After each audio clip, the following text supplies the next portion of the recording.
Can you hear me still? We're muted? Are we live right now?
All right, everybody, welcome in to Load the Box. I'm your host, and do not adjust your TV sets or your phone sets, whatever it is that you're watching on. I did flip my microphone, and there is a leather chair sitting to my right.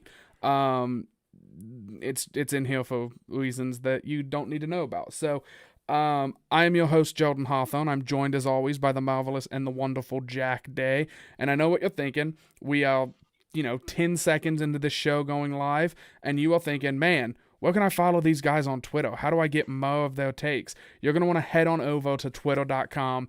Go on to LTB Vikings. One more time, that is at LTB Vikings.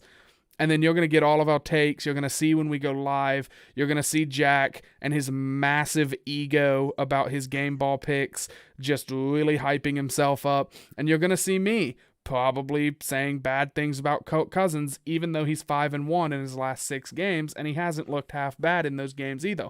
You will also be able to follow Jack, just in case he forgets to, really boast his ego on the show's page. You can get his takes and also some awesome articles that he's writing for K-Fan and maybe Vikings territory once again. That's going to be at Jack_H_day. And I don't do anything on Twitter, but you can go follow me at jhawthorne16. One more time for Jack, though. That is at Jack_H_day.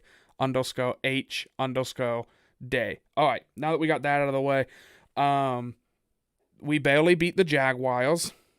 It was maybe the I don't know. Gotskowski missed like 5 field goals in week 2, but this might have been the worst kicking game of the season from both sides, with 2 missed PATs and I think a missed field goal. And then another missed field goal. I think did the Jags miss 2 PATs? Am I correct in that? Or I can't remember. I have the box score pulled up still here. Let me get kickers way towards the bottom. They were 1 for 2 on field goals, 1 for 2 on extra points, and the Vikings were 2 for 3 on field goals and 1 for 3 on extra points. oh, it was us that missed the 2 extra points. I had Yes. flipped it to be the Jaguars. Well, we both predicted a big win for the Vikings, as I think a lot of people did. Nobody, I think, saw this game coming. I was actually late getting to go and watch the game because I was at work, and I got lucky. My bosses let me run to my dad's, watch the game, and then run back. So I did get to watch the game, but I missed the first quarter. And as soon as I walked in, I already knew we were down 9-0. I already knew about the Laviska Shenault touchdown pass that bounced off of oh god, I lost his name. Number 29, Jack. Chris Boyd. Thank you. Bounced off of Boyd and then directly into his hands. I heard about all of it. I watched all of it. It was awful. It was atrocious. And immediately just trap game, trap game. This is the Bills. This is the Bills thing all over again. And I was like, damn it, damn it. Like, we can't beat the Jags. We end up coming back, of course. We end up winning the game. I don't want to spend too much time on it because it is us struggling against the Jags. But I will say, in our defense, the Packers also struggled with the Jaguars. And the Jags, they're like Miami last year, but not as good. They definitely are still playing. All the players are still trying to go out there and prove themselves.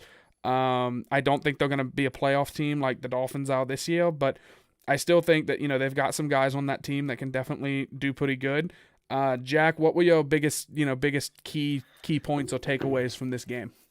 I mean, I think the best way to say it, and you're going to see this everywhere along Vikings Twitter. I guess there's 2 sides of Vikings Twitter, but a win is a win, and the Vikings needed this win. I think the Jags were a team that both of us, including both of us, I think everyone was kind of taking them lightly. This is a team that has competed in just about every single game that they've played in. Like you said, they were competitive against the Packers. They've had some competitive, tight-fought losses. And I mean, it shows their record as 1-11, which is awful, and they're going to have a chance at one of these top quarterbacks. But they're not. It doesn't seem like they're in full-on tank mode because they were looking to win that game. They almost put the dagger with it. They got that 2-point conversion on really the only negative play of the day on Cameron Dancer. I think that doesn't really go against his stats because it was a 2-point conversion, and people are kind of talking about his stat line. I think he let up 1 catch for 7 yards. He did have another kind of mishap at the goal line where it looked like he was supposed to carry with the wide receiver, and the wide receiver was wide open for the 2-point conversion. But Vikings are able to not drive down the field in overtime. They gave the ball back to Jacksonville. Harrison Smith saved a day, and the Vikings came out on top. There's not a lot to take away. It was an ugly win, but a win is a win at the end of the day, and it kept the Vikings in the playoff contention, moving into arguably one of their toughest road matchups of the season thus far in Tampa Bay. I think the only other real takeaway I have from the game is Justin Jefferson is an absolute stud. I am ecstatic that he dropped to us in the draft because he is playing at such a high level right now. I think he's starting to, Adam Thielen and Justin Jefferson are like 1A, 1B. We're starting to see it already, kind of what we saw when it was Stephon Diggs and Adam Thielen being 1A, 1B. Who's better? I think Justin Jefferson is really, obviously he's coming into his own on this offense, but it's fun seeing him. I wrote an article this week. I think it was Monday morning right after the game. Justin Jefferson, I think this weekend has surpassed Justin Herbert for Offensive Rookie of the Year. And that says a lot about a wide receiver because it's not an easy thing to do with the wide receiver position. Just like every award in the league, the Offensive Rookie of the Year award, the MVP award, they're all quarterback driven. But Justin Jefferson is playing at that high of a level. He's the only wide receiver out of 5 wide receivers to go over 1,035 yards, I believe, in his first 12 games. And he's getting comparisons to Randy Moss, who in my opinion is the most talented wide receiver to ever play the game. And it's weird looking at the Vikings over history because they've had a track record of hitting randomly on just very, very good, talented wide receivers. They had Randy Moss, they had Percy Harvin, and now it looks like Justin Jefferson is the next guy that's going to fill those shoes. Who could forget legendary first-round Vikings receiver Laquan Treadwell, too? Put some respect on the guy's name. But in all seriousness, the Vikings, honestly, everybody always hypes up the Pittsburgh Steelers as being like, it doesn't matter who's playing for them, they're always going to have these top-flight receivers. And it doesn't matter if it's Juju Smith-Schuster, who I believe was like a second or third-round pick. It doesn't matter if it's Antonio Brown, who I believe was a sixth-round pick. Like, they're always going to have guys that are in the conversation to be top 10 in the league. And you look at the Vikings and Adam Thielen. When did he get drafted, Jack? I haven't heard his story in a while. I think he was undrafted, went to some no-name college up in Minnesota, worked his way onto the practice squad, and then blocked a punt, and then did a fake punt, and then had all these like moments and was just grinded his way to success. And then Stephon Diggs was a third or fourth round pick. Fifth round. Yep. I cannot believe it. Stephon Diggs, fifth round pick. Of course, he comes. He's a 1,000-yard guy. Now he's balling out in Buffalo. And then, of course, those Randy Moss, who we drafted out of Marshall, and those Chris Carter, who I believe we got from the Eagles. Correct. Because he had like a drug addiction problem. He, by the way, he grew up in the same city that I grew up in, which is crazy to me, but there was a sign whenever you enter my city that says, home of Chris Carter, Hall of Famer Chris Carter. But Chris Carter, of course, comes over and we kind of rehabilitate him or whatever. And I just think this franchise has a history of having really good wide receivers. And if you're a fan, then of course you remember names of guys that want those top flight number one guys, but really made an impact. We don't beat the Saints in 2017 if not for Jarius Wright. Chad Beebe is turning into Kirk Cousins' favorite third down weapon. I don't know. This team, and especially with Zimmer, it seems like it's always defensive backs, and it's always obviously the defensive line. We can go down that rabbit hole and talk about Allen and B-Rob and Everson and Daniil and even before them, like Ray Edwards, like all these elite defensive linemen we've had. This team isn't too shabby with wide receivers either. And I can already tell if my dad is in the chat, he's about to start commenting names like, who is it? Like Jake Reed, who, was just crazy good. I'm going on a tangent, but I really don't want to talk about this Jags game. My big takeaway from it was that this team needs to wake up, or else we're going to get beat 56-0 on Sunday against the Buccaneers, because Tom Brady is better than Mike Glennon. DJ Chark is not as good as Mike Evans, or Chris Godwin, or Antonio Brown.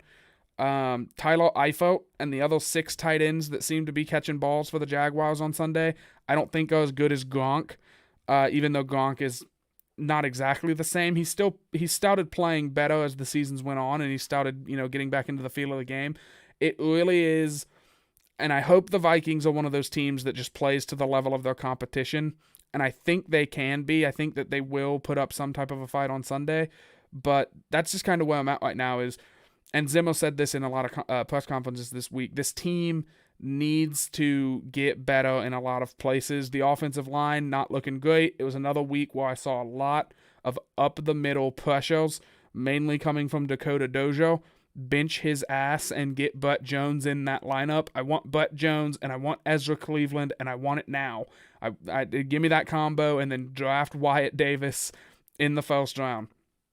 But I don't know. It seems like there's too many mistakes that this team is making to where we are losing to teams like Dallas, and we have to go to overtime and get a Harrison Smith interception to, end up beating the Jaguars, who have one win. Who, by the way, Jets fans almost had the perfect day where they get their first win and the Jaguars almost won, which would ensure that, oh, cool, we don't have to go 0-16 and we can still get the number 1 overall pick because our only competition just beat the Vikings. What a day for Jets fans. And then it all, seemingly at the same time, it all just flipped and the Vikings kicked that field goal and the Jets give up a Hail Mary to Henry Ruggs. And the Jets are 0-12 and still have the number 1 pick and probably won't win a game the rest of the year. One last thing, and then I'll kick it back to you for final thoughts on the game. I just have to say, Offensive Rookies of the Year cannot lose 45-0 against a mediocre Patriots team. You can't do it. You can't, especially when you're the quarterback. That's not an Offensive Rookie of the Year. An Offensive Rookie of the Year at least gets one of those garbage time field goal drives at the end of it.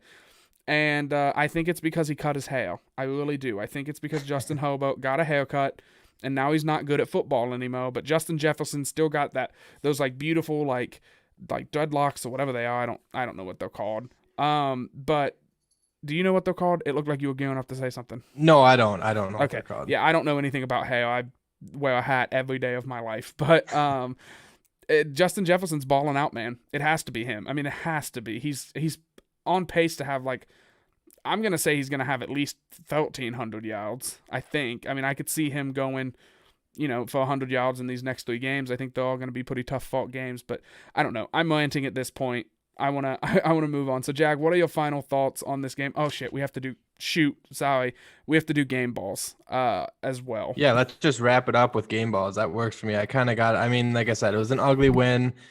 But at the end of the day, a win is a win. The Vikings, it was one of those games where it was difficult to watch. I was texting my dad throughout the game, and I was just like, what is going on with this team? And kind of going back to what you said, it definitely seems like this is a team that plays down or plays up to their competition. We watched the Vikings have a competitive game against Seattle, who just kind of fell off a little bit this weekend and lost a little bit of respect after losing to the Giants. But it's super weird watching this team because then you see them compete against a good Seattle team. I'll still call them a good Seattle team. They're still a playoff team. And then you see them come back home a couple weeks after that, and they flat out get embarrassed by the Atlanta Falcons, who hadn't won a game yet. Obviously, they're better than their record showed at that time, but it's a weird year, and this is a weird football team. The Vikings are missing a lot of talent on their defense. They're missing we don't need to go through that because we go through it every week. But let's just wrap it up with game balls. I think this game was not what I was expecting. It's not what you were expecting. But at the end of the day, there were some players that made a difference in this game. It shouldn't have been a game where players had to make a difference in the game. But there's a few that come to mind. Obviously, Justin Jefferson on the offensive side of the ball was spectacular for the Vikings. And this is where I will toot my own horn just a little bit. I know I tweeted it out this week as well, but I did pick Cameron Dantzler to get a pick. I think I said he was going to get a pick 6 last week, but he ended up getting a pick and a forced fumble, which he also recovered. And it was one of the most aggressive interceptions I've seen in recent memory, where the Jacksonville Jaguar receiver or tight end, I can't remember if it was a tight end or receiver, who it was. It looked like he was going to catch the ball, but Dancer broke down on the route and absolutely just ripped it out of his hands. And it's fun seeing these cornerbacks starting to get some of that confidence because they were lacking that at the beginning of the year. I know Jeff Gladney got hurt in the middle of the game, which was a bad thing to see because you're already down Mike Hughes. The Vikings cut Holton Hill this week. it's been a weird year, but at the end of the day, I'm going to just sit here and say I picked Cameron Dancer because I I don't know. I think we've been saying that these corners are going to find their hands on the ball repeatedly week after week, and it's a good feeling seeing Cameron Dancer. Also, I will say this about Cameron Dancer. He's been like shut down, or he's been that shutdown corner over the last 4 weeks. Granted, people are saying they haven't played the best teams. These teams are playing still have some very good wide receivers. DJ Moore, Robbie Anderson, DJ Chark is not just a subpar wide receiver. He's a good wide receiver as well. So I think we're starting to see what we talked about last week with the secondary starting to click. And all I'm going to say, I'll leave it at this, is watch out next year when we actually have a legitimate pass rush going after opposing quarterbacks. This defense could be on pace to be one of the best defenses that Mike Zimmer has had in his lifetime in Minnesota. I know that 2017 defense was special, but if he can get everyone to click on all cylinders, this is going to be a special defense at some point down the road. Yeah, especially if Eric Kendricks cannot pull his calf muscle by doing some karaoke. I'm sure you'll give us the injury report, let us know how he's doing in just a moment. But I do have to say, you did call that. I texted you and asked you what the lotto numbers were because you've been on a hot streak with your game balls, and it's starting to get a little suspicious, if you ask me. I don't know what you know that the rest of us don't, but I don't appreciate you holding out on knowing the future, because I could use $20 million right about now. But I told you it was the betting gods were looking down on me and saying, you know what, you can't win any money, so we'll let you have a free participation trophy for losing all your money. Well, there you go. And it's, that's a good participation trophy, because as long time, well, not long time, it's only been going on for like a couple months now, but as viewers of this show know, the highest honor that we can give you here at Load the Box is one of our game balls, whether it be our preemptive game balls where we say, hey, we think this guy's going to do good. Or with Jack, they're the same game ball. The preemptive and the actual game ball just happen to be the same. But of course, those game balls are brought to you by Manscaped. As I was saying, the biggest honor we can give you is a game ball, and the biggest honor you can receive in your personal life is someone complimenting your balls. So go on over to manscaped.com, enter code LOADTHEBOX, and grab 20% off. Christmas is in like 2 or 3 weeks, guys. It's less than 3 weeks at this point. I think, 16 days? Barely over 2 weeks until Christmas. Get your orders in now. Rush the shipping. Load the Box will get you 20% off, and code ManscapedPod will get you free shipping. Now, don't get me wrong, that's not going to be FedEx next day, that whole thing, but still should get here in time for Christmas. So go over, use code Load the Box for 20% off on all of their great manscaping products, and then use code ManscapedPod, and that's going to get you free shipping. So now that I got that plug out of the way, my game ball this week, I think it's going to be Jefferson. Jefferson becomes like the 5th rookie wide receiver to have 1,000 yards after 12 games, joining like Andre Johnson, that's my wife in the background closing the door because my cats broke out, but joining the likes of Andre Johnson, Odell Beckham Jr., of course, Randy Moss, and then 2 other guys who are also Marquise Colston, and then 1 other guy. I can't remember. The 5th one might have been Jefferson. But either way, elite company to be in. He's having a hell of a year.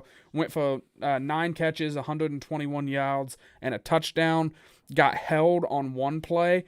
Or so he might have had 2 touchdowns, but he drew a pass interference that put us deep into the red zone.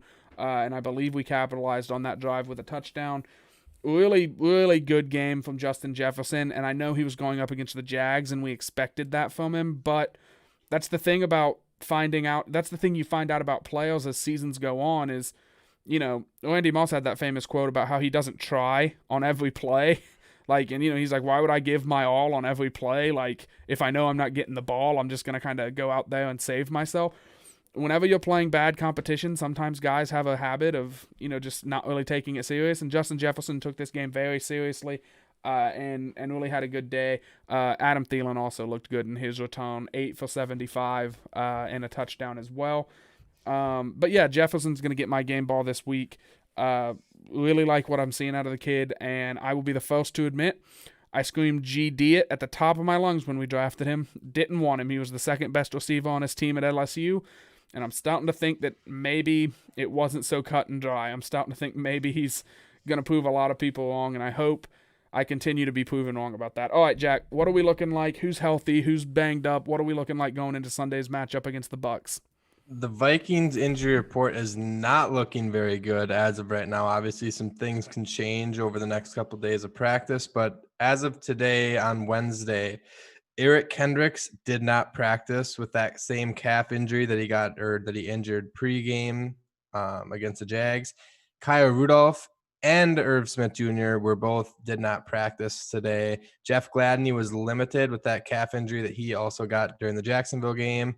Alexander Madison is still sick. He did not practice. And then limited today was Garrett Bradbury, Riley Reif, DJ Wanham, Ezra Cleveland, and Brett Jones was a full participant. The Buccaneers have some noteworthy names on their injury report, but it's not nearly as lengthy as the Vikings. They had Chris Godwin did not practice. He had a finger injury. And I think I saw a quote from Bruce Arians today saying he is not going to catch a football until Friday's practice. They're going to kind of let him ease back into things, but he did not practice today. Steve McLendon, defensive lineman, did not practice today. And then Jamel Dean, cornerback, did not practice. Jason Pierre-Paul and Donovan Smith were both limited. And then Levante David did not practice, but it says it was not injury related, so he will likely be playing on Sunday.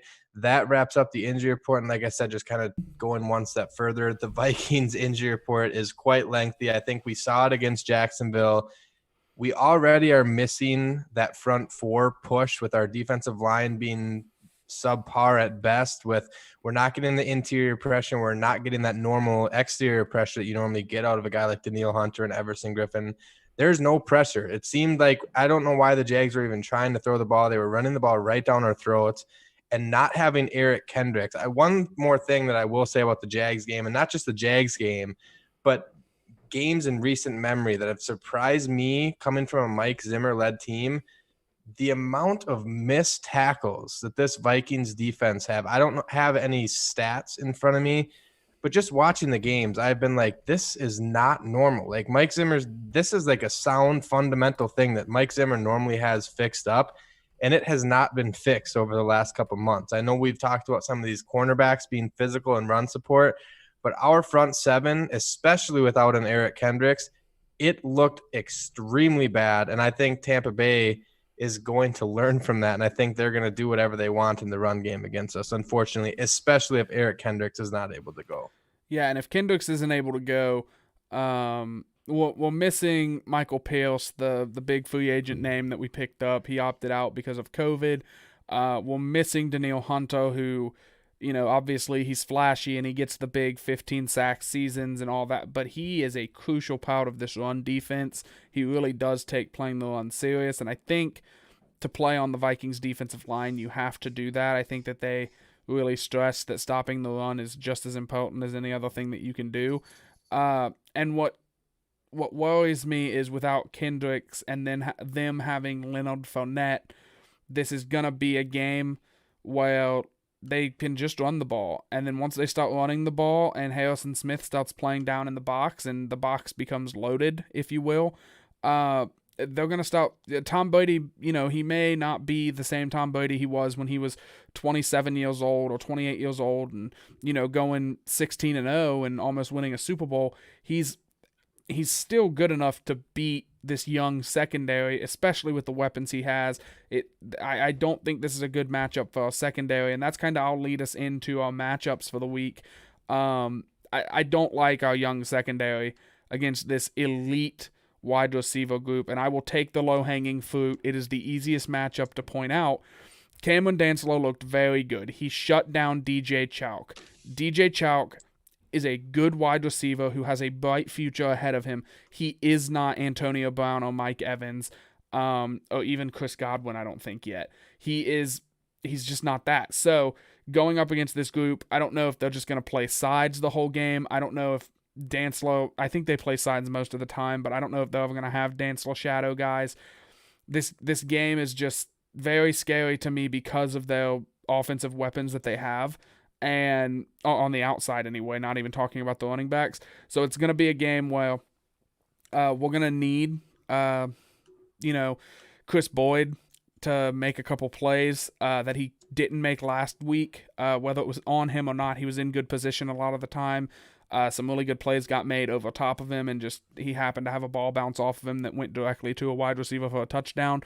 We're going to need to see him, step up and have a really good day. We're also going to need Dantzler to step up and continue being that shutdown guy. So that's the first matchup that I look at, and I say I think we're going to be watching that all day long, because while the story of the game may end up being Leonard Fournette in the running game, I don't underestimate, we get a 3rd and 7 and we're feeling good, and then Tom Brady hits a big one. You know what I mean? Like, it just seems like that's kind of the path that we may find ourselves on come Sunday. Jack, what matchups have you excited or even a little scared come Sunday?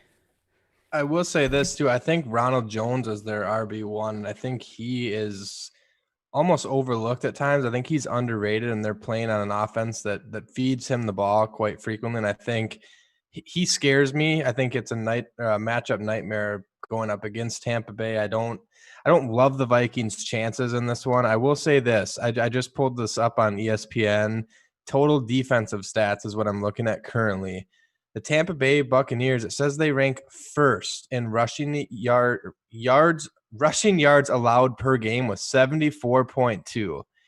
If that's the case, this Vikings team has been force feeding the football to Dalvin Cook, even though it hasn't been working. I want to say, I don't have the stats up anymore, but I think he averaged like under 4. I think it was like 3.7 or 3.8 yards per carry against the Jags, which is not nearly what we had seen like the month leading up to that. And going up against a Tampa Bay defense that ranks that high, that's only allowing just over 70 yards a game, rushing yards a game, that scares me, because I have a feeling that this offense is going to continue to just try to force feed the ball to Dalvin Cook. And if it's not working, I'm going to say this right now. If it's not working, I hope that Gary Kubiak is allowed to, I don't know who's running this, if it's Gary Kubiak or if Zimmer has some sort of microphone in his ear saying this has to be a run play, this has to be a run play. I don't know who's handling that, but this is a game where you have to put the ball. I know this is going to scare a lot of people. This game is going to be won or lost by Kirk Cousins. It's not going to be a game where Dalvin Cook is going to come out and go for 200 plus all-purpose yards like he did against Green Bay and literally carries the Vikings to a win over a playoff team. This is not going to be that. Kirk Cousins is going to have a very good performance to beat this Tampa Bay game. I like that we're this far into the show already, and we haven't even brought up Antoine Winfield Jr. quite yet, or Tyler Johnson, either one of them, which is, I know Tyler Johnson has kind of gotten pushed down the ranks a little bit with the Antonio Brown signing, but I was reading a little bit on, I can't even say his name now, Antoine Winfield Jr. today, and they were interviewing him about Harrison Smith and how he has watched his film and he's been around him and learned from his game and how much he respects his game, which was cool to hear. But obviously a player that I think you're going to see tweets on Sunday from Vikings fans a little upset, because Winfield also said that it never felt like the Vikings had interest in him, which I've seen multiple accounts not very happy about that on Twitter. But you have to realize, you have to separate. It's the same thing with the Trey Lance thing. Everyone that went to NDSU wants the Vikings to draft Trey Lance. That's not how it works. You can't just draft. I don't want the Minnesota Vikings to go out and draft a wide receiver from the University of Minnesota Duluth, even if that's in the same conference as Minnesota State Mankato. I don't want it to happen. Maybe we will find the next Adam Thielen. Maybe we won't. It's very unlikely. I know that's a D2 school, and I shouldn't be making D2 jokes about NDSU, but I just had like a ringing go off in my headset. That was kind of weird. But more matchups, like I said, I think this is a game where you have to put the ball in the hands of Kirk Cousins and see what he has. This is another narrative where he's going to get the chance to knock one of his narratives, because if he can go down against a good Tampa Bay Buccaneers football team on the road and come home with a win and propel this team and set this team up for more heartbreak, and we're going to end up losing to Chicago or Detroit somehow, because why wouldn't that happen? It's the Minnesota Vikings. But if they can come out with a win, I think this fan base is going to be buzzing. They're going to be like, you know what? I think we have a chance at this thing. We have a chance to make the playoffs. We might not go on any sort of crazy run, but making it to the playoffs, that time is valuable for the amount of young talent. And think about the defense that the Vikings are playing with right now, and all of the key additions are going to get back next year. I'm starting to get off topic here a little bit, but I'm also worried about our defense matching up, not only in the run game, especially if Eric Kendricks can't play, but in this passing game as well. I know you have Harrison Smith and Anthony Harris that can match up with their tight ends rather well, but who's going to match up? They have a three-headed monster at the wide receiver position if they're all able to go. I know they were banged up a little bit. We have Mike Evans, Chris Godwin, who in my opinion, I think is the best wide receiver of the three, and Antonio Brown, who, I mean, even if Cameron Dancer and Jeff Gladney somehow manages to shut those two of them down, who's going to be covering the third one? And is Chris Boyd going to be able to do it? Is he going to be able to stick with him for the entire game? It's going to be something to watch for, and I'm looking forward to it. Yeah, I agree with you. I do think this is a game well, and I think it's going to be the story all the rest of the way, and I think it's been the story the entire season. Dalvin Cook is a very good running back. I think he is the second best in the league. I do still put Derrick Henry above him, but I don't know, maybe I'm just that type of person who will never say my player's the best in the league. The Buccaneers are going to be keying in to stop Dalvin. They're going to pretty much flaunt their chest and say, Kirk Cousins, throw the ball, beat us over the top. We have the secondary that we can load the box, pun intended, and we can still shut down your passing offense. We're not going to let Jefferson get down the field. We're not going to let Thielen get down the field. We're not, they're just going to try and take everything away. And then you flip it to the other side of the ball. And I don't know, man. It's a scary game. I'm saying I don't know, man, a lot because I'm feeling very pessimistic, and I'm trying not to be very pessimistic. I'm trying to be optimistic. So I'll talk about a matchup that does excite me, and that is those aforementioned wide receivers of the Vikings going up and getting coverage, because as you brought up Cousins for your talking point, I want to double down and talk about Cousins and the wide receivers and say that Jefferson against potentially Antoine Winfield Jr. just excites me for some reason. It's like the son of Minnesota Vikings legend versus maybe a new Vikings legend that's in the making, and it's just going to be exciting to watch that. Those wide receivers are going to have to give Cousins the space that they need, the space that he needs to get the ball to him. Cousins can make tight window throws, but they need to get open early and they need to get open often, because I'm not going to bring up the offensive line and how they haven't looked great the last 2 weeks. But if the offensive line can't hold up against Ndamukong Suh and Jason Pierre-Paul and, do they still have Gerald McCoy? I do not know. It's a good question. I have their roster pulled up. No, actually, no. I think he went to Carolina, if I remember correctly. Yeah. That's right. Either way, doesn't matter who they have. They're going to bring pressure up the middle, and they're going to try. That's the blueprint to stop the Vikings offense is pressure up the middle, contain Dalvin Cook, blitz Cousins up the middle, or don't even blitz, just get pressure up the middle. And then, Cousins isn't fast enough to run away from that pressure like some of the other more mobile quarterbacks in the league are. So it's going to take Jefferson and Thielen winning their routes as early as they can so Cousins can deliver a good ball to him.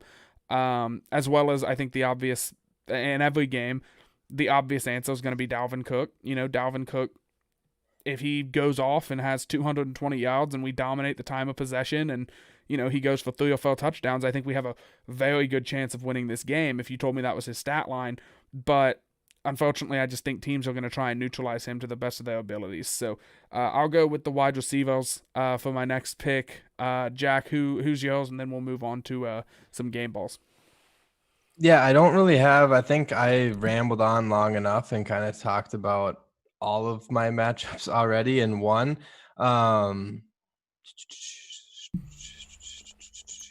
Let me just throw out there that Jordan Boyle, the number 67, we didn't talk about him yet in this show. What a game he had. Really good speed guy. Not going to play the run, but really good speed rusher. I think he had 2 sacks, or like a sack and a half. I know he was getting a lot of pressure in Sunday's game. Hopefully the Vikings have found something in him. I know we were looking for 67 every time he was on the field, and I didn't know who he was. And I talk about the Vikings like every single week, every day, but on camera every single week. So, I mean, we were definitely looking for Jordan Boyle, and I think that defensive line pressuring Tom Brady to the best of their abilities is going to be important. And We just can't give him the time to sit back there whenever they are throwing the ball. We can't give him the time to just sit back there and pick this secondary apart. I think it's going to be crucial, and that's where Boyle could play into it. If we get home early and often, then again, the odds of winning go up if our players play well. I know that's a hot take, but if Boyle and Odinabo and all of our defensive line can get their act together and actually pressure the GOAT, that would be pretty cool. Yeah, I agree. And that front seven, the front four, front seven, whatever you want to call it, both units as a whole, they scare me because if they're going to be without Eric Kendricks, you're already. I think people are forgetting the importance that Anthony Barr has played in the past on this team as well. I know people tend to think that he's overpaid for a guy that is more of a traditional outside linebacker and not being paid to be an edge rusher, like an actual like what he was in college as a 3-4 guy. But losing guys like Eric Kendricks and Anthony Barr and Michael Pierce and Danielle Hunter, those are four. I don't know if I want with Pierce at least, but 3 of the 4 at least are Pro Bowl caliber players, potential all pro caliber players. We've seen Anthony Barr in the Pro Bowl. Danielle Hunter's a Pro Bowler. Eric Kendricks was gypped of being a first named or whatever you want to call it. I think the Pro Bowl is kind of a joke, but I think he was an all pro linebacker last year as well. And just losing those guys, we're seeing how critical it is not having those guys in the defense, and it's really affecting our guys on the back end as well. Harrison Smith, this defense is really being led right now by Harrison Smith and Eric Kendricks. Like those are the 2 guys that we have left that I think Zimmer has all the faith in the world in. And then it's rookies on the outside, rookies up front, and even rookies. I mean, Troy Dye came in and replaced Eric Kendricks and had some missed tackles as well. I know he's a rookie. He's a 4th-round rookie, I'm pretty sure, out of Oregon.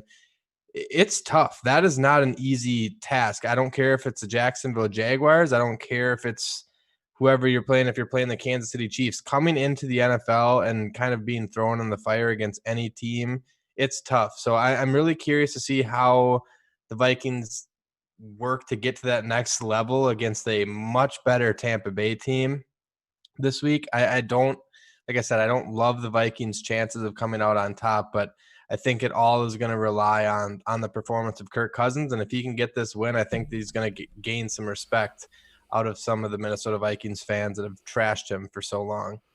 Yeah, I agree with you. If Cousins pulls this game out, the deal is over. We're not drafting Zach Wilson. We're not doing it. We're not trading up for a quarterback. If Trey Lance falls to us, maybe they think about it. But honestly, if Cousins can go out there and get us to 7-6 against the Buccaneers team that a lot of people picked, a lot of people put them in the Super Bowl before the season started. A lot of people didn't expect them to have the record that they have right now at the beginning of the season. Either way, there's a lot of talent on that team. If he can beat this team, then I think that's a huge statement for him. And we'll get into my opinions on what the final score will be come Sunday, right after we pick these game balls. Jack, obviously you picked Cam Dancer last week because you're a psychic, so that means you have offense this week, and I've got the defensive side of the ball. And I said it 2 or 3 weeks ago. I'm going to pick Jeff Gladney until he gets a pick. I almost said a pick 6, but until he gets an interception, I'm just going to keep picking him. But that was before I heard about Jordan Boyle and the insane pass rusher that he is. And I want to pick him, but he is so situational, and Zimmer doesn't like him because he doesn't play the run very well. He's a smaller guy. He's not really pushing guys around in run support. So thinking through it, I think this is a game where Anthony Harris, we haven't heard his name a lot this year. He's broken up a couple balls. He hasn't played atrocious, but he's definitely not leading the league in interceptions like he was last year, and he's definitely not making all of these big splash plays like he was a year ago. So I think this is a game where Anthony Harris is going to come out, and if the Vikings have a shot at winning, I think he needs to be that splashy, flying around the field, jumping routes, picking off quarterbacks, this whole thing. I think he needs to be that. So I'm gonna go with Anthony Harris. I know I said I was gonna pick Jeff Gladney every week until something else happened. Give me Anthony Harris picking off the GOAT, taking it back to the house, and if not him, then somebody's got to pick off Tom Brady. I just want to see Tom Brady get picked off, and he likes to throw pick sixes, so you might as well, like, if you're playing a guy who throws as many pick sixes as Brady seems to be throwing at this stage in his career, you might as well predict there's going to be a pick six. So I'm going to go with Anthony Harris to get mine. But Jack, who are you taking on the offensive side of the ball? Because I'm immediately going to go bet the over/under in their stats. Like I said, I've been saying it throughout the duration of the show. I think this game is going to come down to Kirk Cousins. I don't think Dalvin Cook is going to get going. We haven't seen a breakout game out of him over the last couple of weeks. We've seen Justin Jefferson. We've seen Adam Thielen do their thing. And frankly, those two wide receivers would not be doing. I mean, they probably would. It depends on the quarterback situation. But Kirk Cousins is playing some very good football right now, and that tends to go unnoticed because you have a running back playing at such an elite level. You have an offensive rookie of the year candidate in Justin Jefferson, and you have Adam Thielen, who is an absolute red zone monster right now as well. So Kirk Cousins has to continue to sling the ball well, and he's going to have to protect that football this coming Sunday in Tampa Bay. I think this defense could give us some fits. Like I said, I think they're going to load up the box right away. And what I want to see out of Gary Kubiak, if I'm Gary Kubiak ahead of this game, I know the first play that I'm calling already. I have it written down. I'm going to go down to Tampa Bay, and I'm going to do – I don't care what happens. I don't care if it's an interception. This is what I'm running. I'm going to do a fake handoff to the left to Dalvin Cook, bootleg right, and just let Kirk Cousins sit there and throw it as far as he can down the field. Let Adam Thielen and Justin Jefferson try to take the top off the defense right away. They're not going to be expecting that. If the Vikings want to win this game, they have to come out and they have to punch Tampa Bay in the mouth. They can't come out and let up 9 points, which isn't going to happen against Tampa Bay likely, but you can't come out and play flat like you did against Jacksonville, because you're not going to be able to hang around against a team like Tampa Bay if you play the way you did against the Jacksonville Jaguars just a week ago. And I think that we've seen two different versions of Kirk Cousins throughout his career here in Minnesota. We've seen those games where he'll throw a couple interceptions or he'll have a fumble or two, and it really determines the outcome of the game. He cannot do that, and he's going to have to be fitting the ball into some tight windows. You have Justin Jefferson playing at an elite level and Adam Thielen playing at an elite level. I think they're both top 5 according to PFF. So I'm giving my game ball to Kirk Cousins. I'm going to ride or die this one. If he comes out and has an absolute awful game, I'll eat my words, but in order for the Vikings to have any chance at winning this game, Kirk Cousins is going to have a monster day, in my opinion. So that's why I'm going with Kirk Cousins for my game ball. I like it, man. You're really riding this Cousins train, and he's going to have to do insanely well for us to pull this victory out. We, of course, the game ball segment is sponsored by Manscaped. One more time, use that code Load the Box, get your 20% off, save some money. Great stocking stuffers. I'm just telling you, if I didn't already have all of their amazing products, because they're amazing, if I needed a restock and my wife put some ball deodorant in my stocking, I'd go nuts, pun intended. Anyway, we'll move on to skull predictions now. I do want to take a second. The chat is very oddly quiet tonight, and it kind of makes me sad, but Delaney Hawthorne is in the chat talking. This was a while ago. She mentioned when I was talking about Justin Jefferson getting my game ball, she pointed out his goodie dance. Of course, she loves Justin Jefferson's goodie dance for some reason, and I think it's because he does it a lot better than I could ever even dream of doing it. So I did want to take a second to appreciate that. Also, if you're watching this stream, go ahead, type something in the chat. We'll read it. I don't care how dumb it is. As long as it's not offensive, I'll say it on camera. I don't care. Moving into skull predictions, Jack, do you want to go first, or do you want me to give the bad news? You go first. I'm still kind of going back and forth on this one, so I'll let you go first. Okay, so I do another show that's completely unconnected to the Vikings and Load the Box and everything, and it's just me and my buddies drinking beers and talking about football on Friday nights.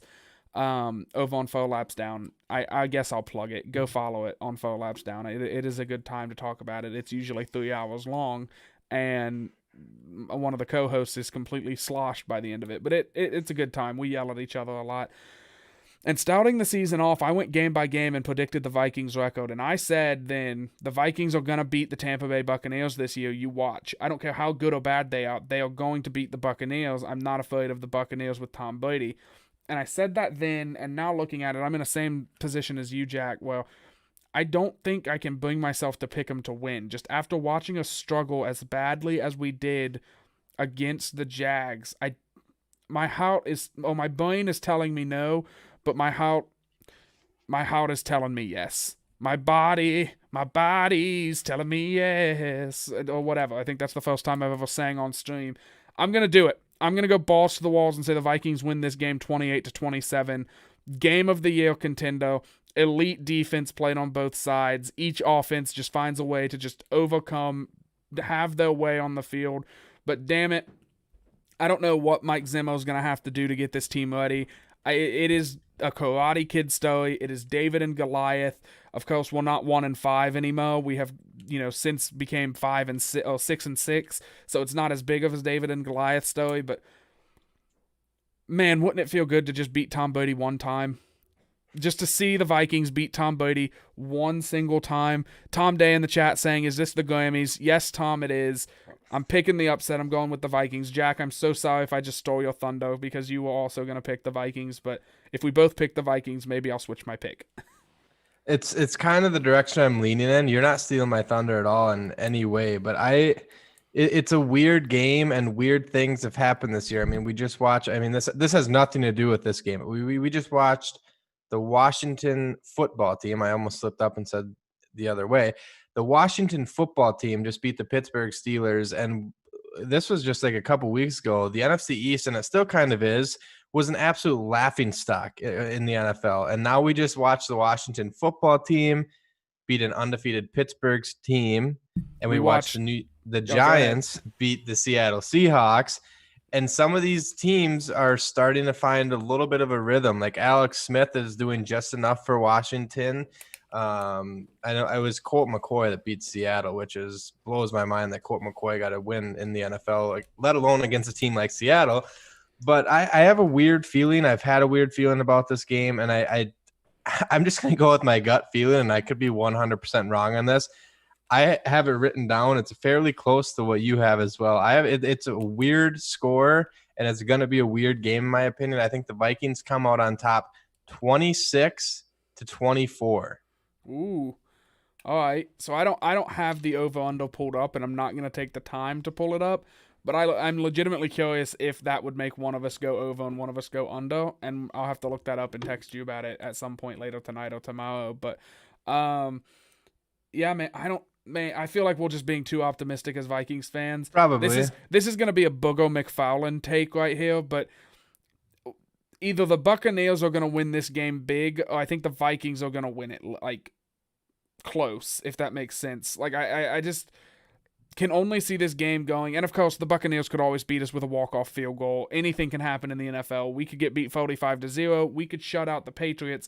Tom Brady could wake up tomorrow and just go on a strictly tomato-based diet, and all of his joints will flame up, and he'll start looking like the 60-year-old man that he is. Anything's possible.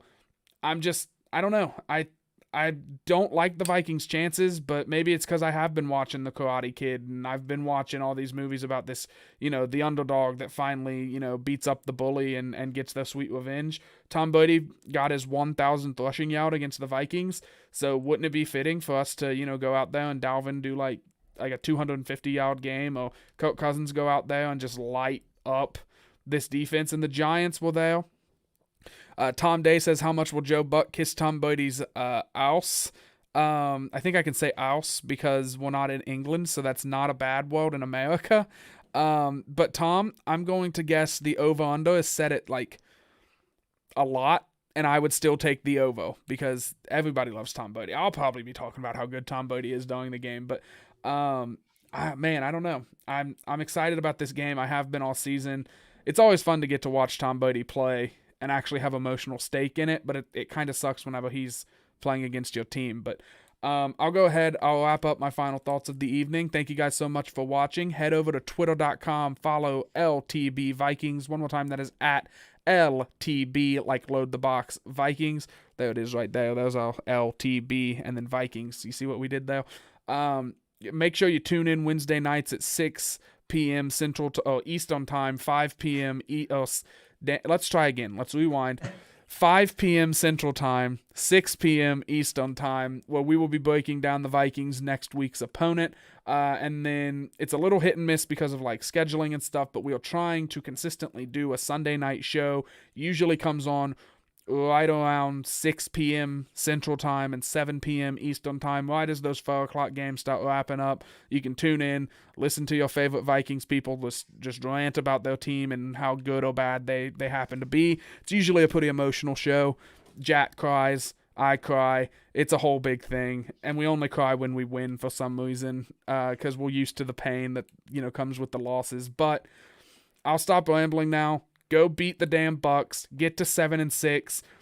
Don't get caught in a trap game next week against Chicago. And then it's Christmas, and it's time for the best Christmas present we could get this year, and that's beating the Saints. Maybe not for the best, because I think if we beat the Saints, we're going to be giving the Packers the number 1 seed, but I don't care. Beat the Saints on Christmas, get the win, make the playoffs, win the Super Bowl. It all starts now. Every game's a playoff game. All of the tropes are in effect this week. Jack, get me ready, man. Yeah, I mean, if you really want me to run through a brick wall, you did a good job in telling me, or just bringing up the Saints in general. If you didn't see the show last week, go back and watch it, because I haven't seen the show the last month. I've made sure to bring the Saints up just because I like listening to you. But hey, at least we didn't get Vilma this week. That's true. Yeah, that is very true. I also looked this up when you were talking. The over-under is set at 51.5. So I would come in at under and you're just over, which is interesting to say the least. That's good. I don't feel great about picking the Vikings to win this game. I just, like I said, I have one of those feelings where this could be the type of season. It's an even season, so these type of things happen to they always happen to the Vikings. We haven't watched the Vikings do anything spectacular ever because they've never won a Super Bowl. But I just have a weird feeling like this is the type of season where the Vikings could go out and play just at a extremely high level against Tampa Bay. They're going to play up to their competition. And then we could potentially see something bad happen in the following weeks against the Detroit Lions or against the Chicago Bears. The Vikings, in my opinion, like they could squeak in at 9-7 and make the playoffs depending on what happens with Arizona. But they're still in control of their own destiny. If they win this game and they win out, they're in the playoffs. And I just have a feeling that Zimmer's going to have them ready to play. They're going to be rallied up.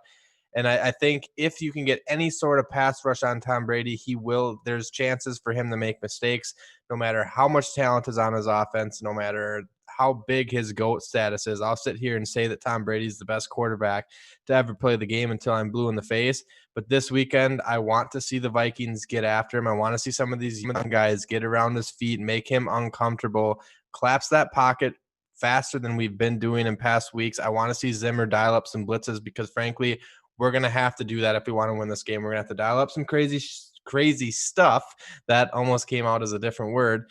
And like I said, I want to see Gary Kubiak game plan this very aggressively. You don't need to feed the ball to Dalvin Cook 38 times. I know he's one of the best running backs in the league, but you're going up against a very legitimate run defense. It's time to let Kirk Cousins.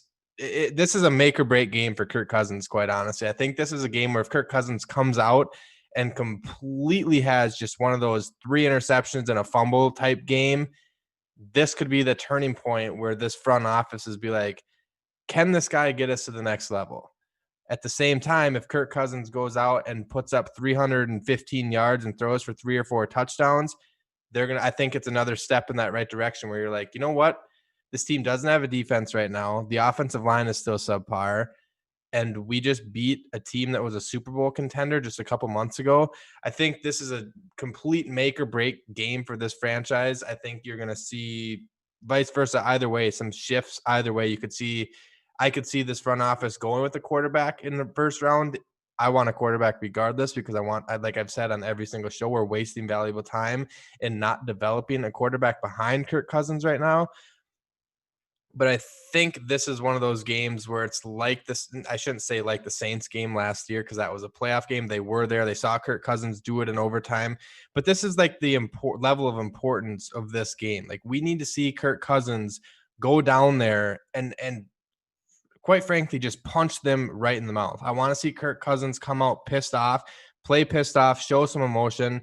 There wasn't a ton of emotion last week, obviously, because it was just one of those weird games that we were set up for where the Vikings, we talked about it last week. Is it a trap game? Is it not a trap game? I don't want to talk about trap games. This could turn out to be a very good football game, but we could also see the Vikings end up just playing flat, quite frankly. That's just how it is. We've seen it bounce back and forth all season long. I feel like the Vikings are due to have a competitive game, and I think it's going to be closer than some people are realizing. And give me the Vikings coming out on top. Skol as always.